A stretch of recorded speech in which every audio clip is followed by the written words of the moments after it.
2 yıl önce başlayan, bu yıl devam eden hafızlık icazet törenleriyle bu geleneğin yeniden canlandığını görüyoruz. Buna vesile olan herkesten Allah razı olsun. Dün insanlarımız o küçük yaşlarda Kur'an'ı ezberleyen çocuklarımızın mutluluğunu gördüler bu mekanda. İnşallah bugün de sizlerin vesilesiyle hafızlık nasıl olmuş onu görecekler. Bu bir yarışma. Ve fî zâlike felyetenâfesil mütenâfisun. Mübarek bir yarışma. Hepiniz başımızın tacısınız. Hepiniz zaten birincisiniz. Bölgelerinizden geldiniz. Hoş geldiniz, safalar getirdiniz. Cenab-ı Hak sizleri muvaffak eylesin diyor. Saygı, muhabbet ve hürmetlerimi arz ediyorum. Allah'a emanet olunuz. Bu sene 17.sini düzenlediğimiz hafızlık yarışmamızın Türkiye finalini bu sahabe şehri olan Diyarbakır'ımızda ve bu güzel mabette düzenlemeyi düşündük. Buraya gelen yarışmacılarımız önce kendi ilçelerinde, sonra illerinde, sonra bölgelerinde yarışarak kendi bölgelerini temsilen 10 bölgeden bugün burada 10 tane hafızımız yarışmaya katılacak. Sanıyorum bir yarışmacımız katılamıyor. 9 yarışmacımız bu yarışmayı inşallah birlikte burada bize dinletecekler. أعوذ بالله من الشيطان الرجيم بسم الله الرحمن الرحيم وإذا قيل لهم اتبعوا ما أنزل الله قالوا بل نتبع ما ألفينا عليه آباءنا أولو كان آباؤهم لا يعقلون شيئا ولا يهتدون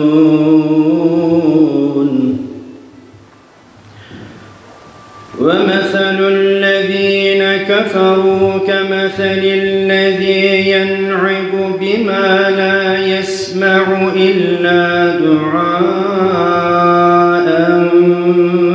ونداء صم بكم عمي فهم لا يعقلون يا أيها الذين آمنوا كلوا من طيبات ما رزقناكم واشكروا لله إن كنتم إياه تعبدون إنما حرم عليكم الميتة والدم ولحم الخنزير وما أهل به لغير الله فمن اضطر غير باغ ولا عاد فلا إثم عليه إن الله غفور رحيم إن الذين يكتمون ما أنزل الله من الكتاب ويشترون به ثمنا قليلا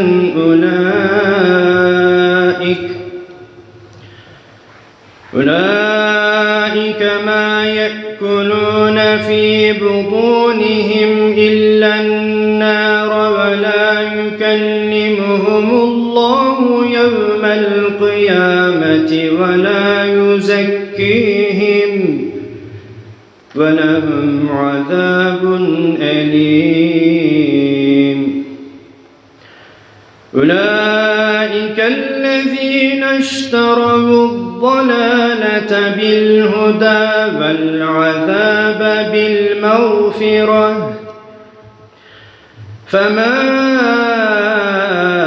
فأصبرهم على النار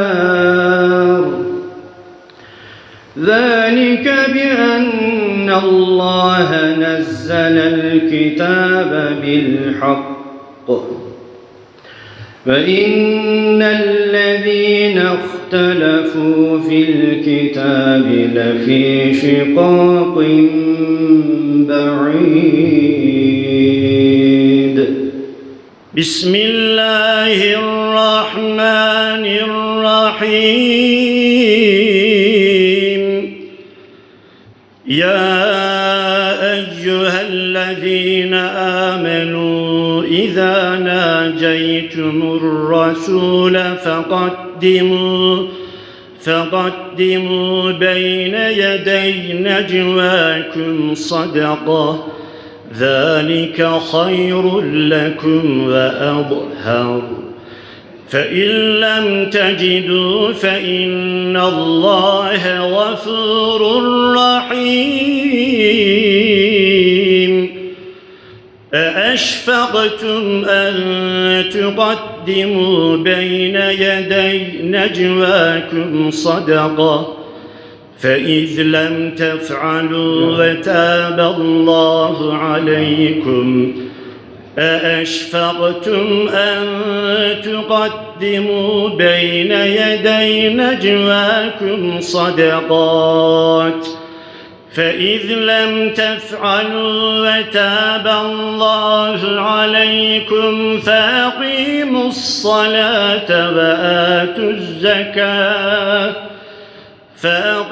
الصلاة وآتوا الزكاة وأطيعوا الله ورسوله والله خبير بما تعملون ألم تر إلى الذين تولوا قوما غضب الله عليهم ما هم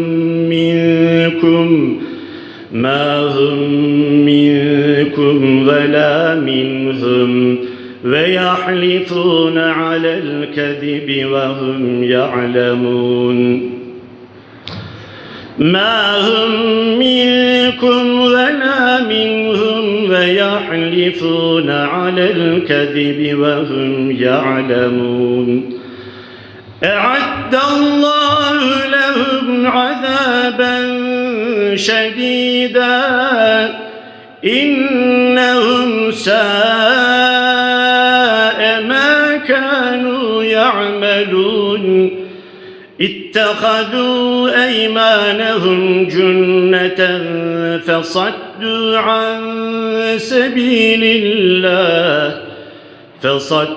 عن سبيل الله فلهم عذاب مهين لن تغني عنهم أموالهم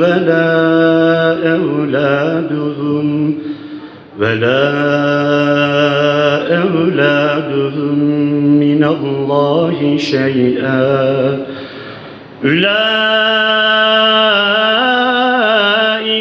أصحاب النار هم فيها خالدون يوم يبعثهم الله جميعا فيحلفون له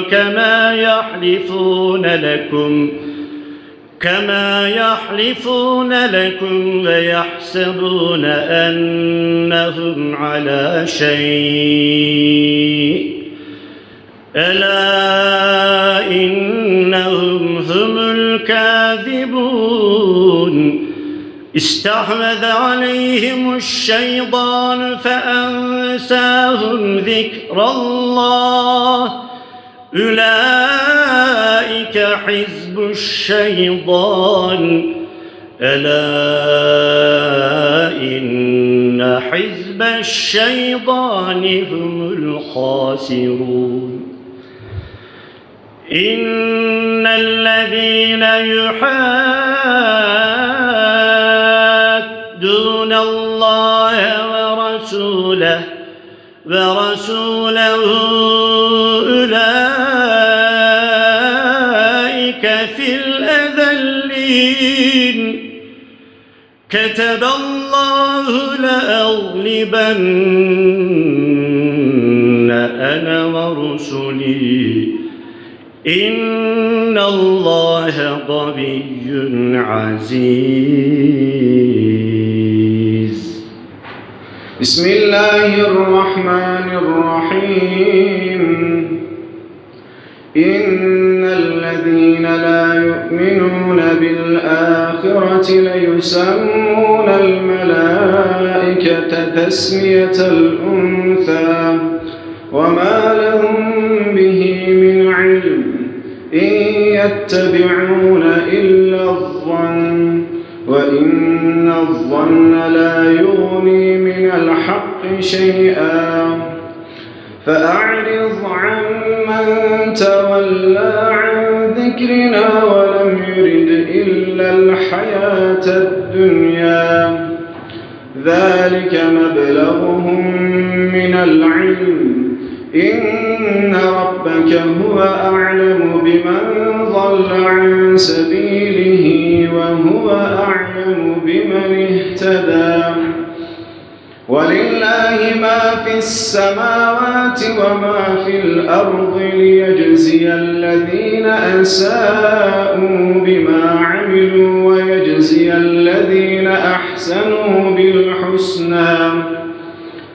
الذين يجتنبون كبائر الإثم والفواحش إلا اللمم إن ربك واسع المغفرة هو أعلم بكم إذ أنشأكم من الأرض وإذ أنتم أجنة في بطون أمهاتكم فلا تزكوا أنفسكم هو أعلم بمن اتقى أفرأيت الذي تولى وأعطى قليلا وأكدى أعنده علم الغيب فهو يرى أم لم ينبأ بما في صحف موسى وإبراهيم الذي وفى ألا تزر وازرة وزر أخرى وأن ليس للإنسان إلا ما سعى وأن سعيه سوف يرى ثم يجزاه الجزاء الأوفى وأن إلى ربك المنتهى وأنه هو أضحك وأبكى وأنه هو أمات وأحيا. Bundan yaklaşık 14 asır önce ahlaki erdemlerden uzaklaşan, güçlünün zayıfı ezdiği, merhametin kaybolduğu bir cahiliye toplumunun varlığını hepimiz biliyoruz. Allah'ın o toplumun içinden bir elçi seçerek o elçiye son kitabı göndermesiyle dünyanın en güzel toplumunun inşa edildiğini de hepimiz biliyoruz. Yesrib'i, nurlu şehir anlamına gelen Medine-i Münevvere'ye Allah Resulü Efendimiz Kur'an-ı Kerim ile dönüştürdü. Çünkü Rabbimiz Kur'an'ı bunun için gönderdiğini bildiriyor. Yani insanları karanlıklardan aydınlığa çıkarmak için onu sana indirdik buyurarak bu hakikati bütün insanlığın bilmesini istiyor Rabbimiz. İşte bu şekilde 23 yıl gibi kısa bir zamanda cahiliye toplumundan büyük bir devlet, hukuk, medeniyet inşa eden bir dönüşüm yaşanmıştır Kur'an-ı Kerim sayesinde. O toplumu değiştiren en temel unsur hepimizin malumu Kur'an-ı Kerim ve onu tebliğ eden Peygamber Efendimiz'dir aleyhissalatu vesselam. Bu hakikati Allah'ın Resulü veda haccında şöyle ifade buyurmaktadır. Size iki şey bırakıyorum. Bunlara uyduğunuz müddetçe asla sapıtmayacaksınız. Bunlardan birisi Allah'ın kelamı, bir diğeri de Resulünün sünneti. Yani Kur'an ve sünnet olduğunu bizlere ifade etmektedir. Bize emanet bırakmaktadır. Çünkü Kur'an insanı ve inanan toplulukları yücelten bir kitaptır. Allah nice kavimleri, nice milletleri bu kitapla yüceltmiştir. Bu kitabı dikkate almayan, onun hayat veren ilkelerine tavır alan topluluklar da nice talihsizliklere düçar olmuşlardır. Hepimizin Kur'an'a karşı 5 büyük sorumluluğumuz vardır. Eğer biz bu sorumluluklarımızı hakkıyla ifa edersek, Kur'an-ı Kerim bize dünyada izzet, itibar ve kudret kazandıracak, ahirette bizi bahtiyar olanlardan kılacaktır. Bunlardan birincisi Kur'an'a hakkıyla iman etmek, ikincisi onu en güzel şekilde okumayı, öğrenmek ve her daim okumak.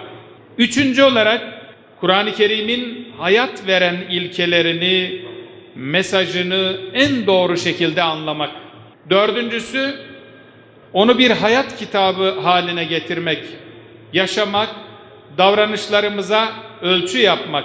Beşincisi onun merhamet, adalet, ahlak yüklü hayat teklifini bütün dünyaya sunmaktır. Önemli bir gayretin neticesinde bu başarıyı kazandıkları için Cenab-ı Hak kendilerinden razı olsun diyorum. Ancak şu önemli hususu hatırlatmamız lazım. Kur'an-ı Kerim'i okuma, ezberleme, anlama, yaşama çabasının ve yarışmasının kaybedeni yoktur. Herkes inancı, samimiyeti ve niyetine göre kazanmıştır. Kur'an-ı Kerim konusunda en kazançlı olan ise ahirette belli olacaktır. Onu en içten okuyan, en iyi yaşayan, ilkelerine en sıkı bir şekilde sarılan en bahtiyar kimseler olacaklardır inşallah. Efendim bu yarışmacı hocalarımız buraya gelinceye kadar Türkiye genelinde yarışarak geldiler. Önce kendi ilçelerinde, ardından kendi görev yaptıkları illerde, daha sonra Türkiye geneli 10 bölgedir. Hepsi kendi bölgelerinde yarışarak buradaki Türkiye finaline katıldılar. Ve bugün burada 10 bölgeden gelen yarışmacı kardeşlerimiz yarıştılar. Bir bölgenin temsilcisi, Adıyaman bölgesinin temsilcisi Batman'dan gelecek olan kardeşimiz rahatsızlığı sebebiyle katılamadı yarışmaya. 9 yarışmacımız katıldı. Bunlar arasından jürimizin yaptığı değerlendirme sonucunda derece şu şekilde gerçekleşti. Ben 3.'den başlamak suretiyle isimleri okuyorum. Diyanet İşleri Başkanlığı tarafından düzenlenen 2021 yılı hafızlık yarışmasının Türkiye finalinin üçüncüsü Van bölgesinden katılan ve Van ilimizde görev yapan Hafız Fatih Can hocamız. Evet, tebrik ediyoruz, teşekkür ediyoruz. Yarışmamızın ikincisi Niğde bölgesinden yarışmaya katılan ve Konya ilimizde görev yapan Hafız Osman Yılmaz hocamız. Evet, tebrik ediyor, kendisine teşekkür ediyoruz. Ve yarışmanın birincisi de Uşak bölgemizden yarışmaya katılan, Manisa ilimizde görev yapmakta olan Hafız Selami Çeviren hocamız. Evet, kendisine de teşekkür ediyoruz, tebrik ediyoruz ve yarışmanın hayırlara vesile olmasını Cenab-ı Hak'tan niyaz ediyor. Hepinize saygılar sunuyorum.